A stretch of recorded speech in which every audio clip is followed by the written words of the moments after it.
Anxiety. What do we do about anxiety? Well, what does it actually feel like? I think that many of us have felt anxiety at some point in our lives, and sometimes it becomes so pervasive that we take medication for it maybe, and this is perfectly okay. At the end of the day, you need to employ strategies that work for you. But really what we want is to deal with anxiety without any chemical interaction. So here's a few pointers. How does it feel like? First of all, let's focus on the feeling of anxiety. Anxiety is normally felt in the chest area. I believe, I'm not a man myself, but I believe men feel it slightly higher than women. And it's like a buzz. In the state of a panic attack, it can be really very intense, almost like a compression in the chest.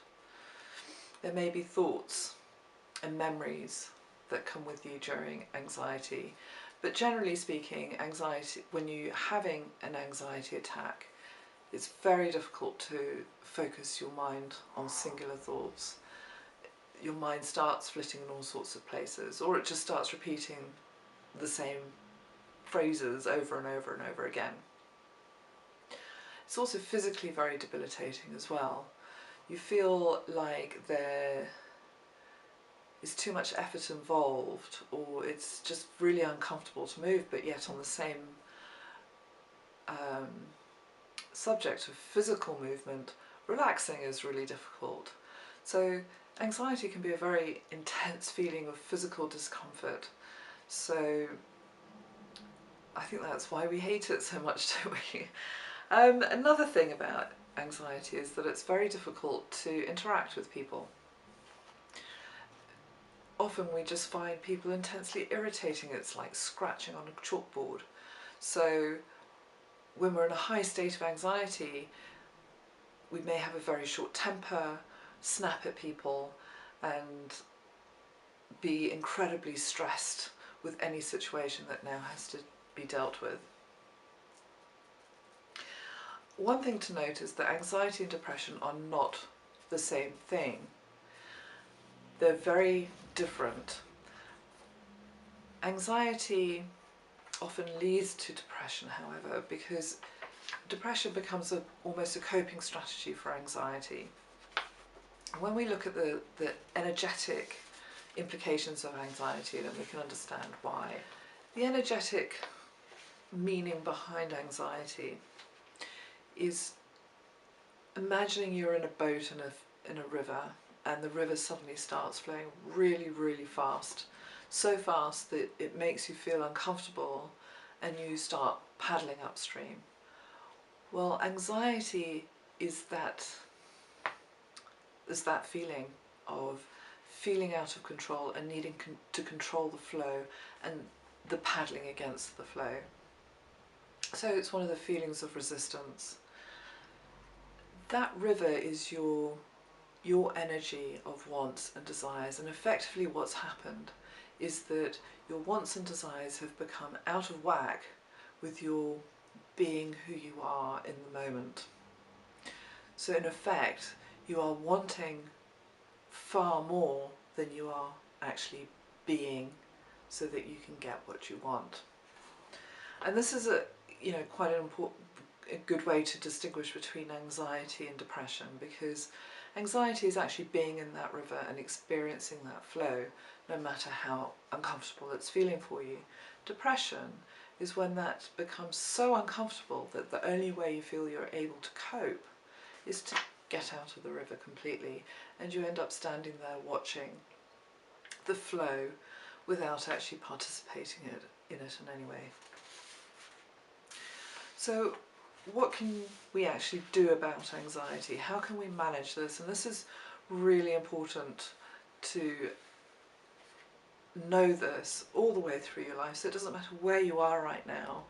As a coping strategy, it's always important where anxiety is concerned that not only do you understand it a lot better, but you also then implement a coping strategy.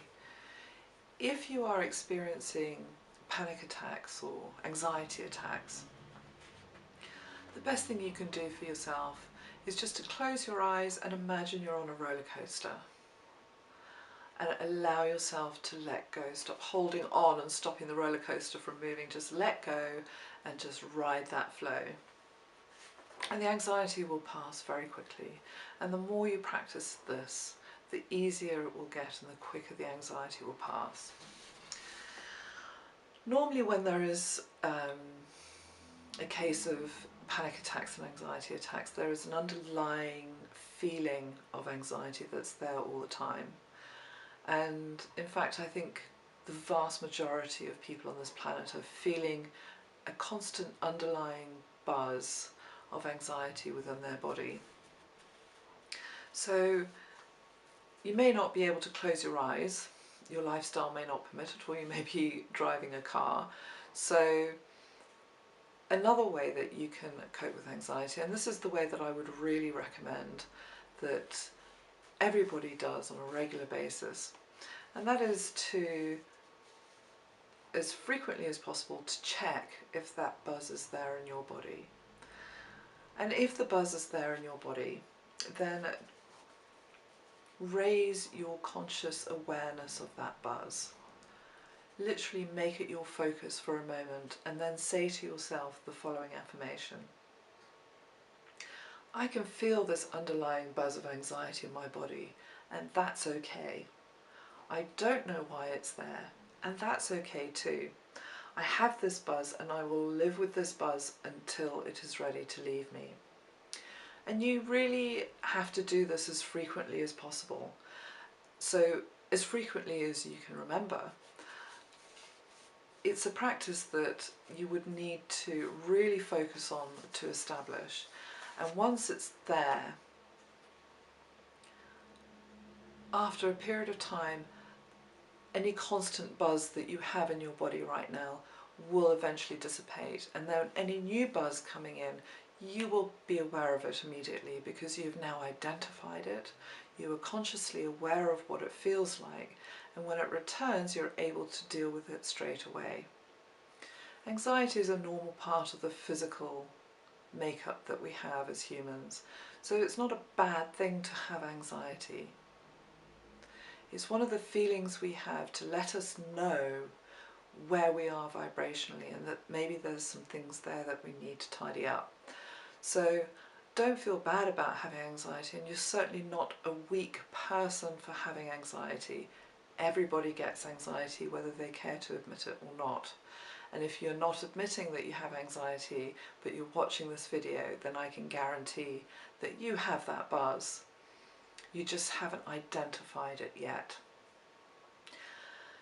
So thank you for listening. If you would like to visit my website, it is www.spirituallyconnected.uk.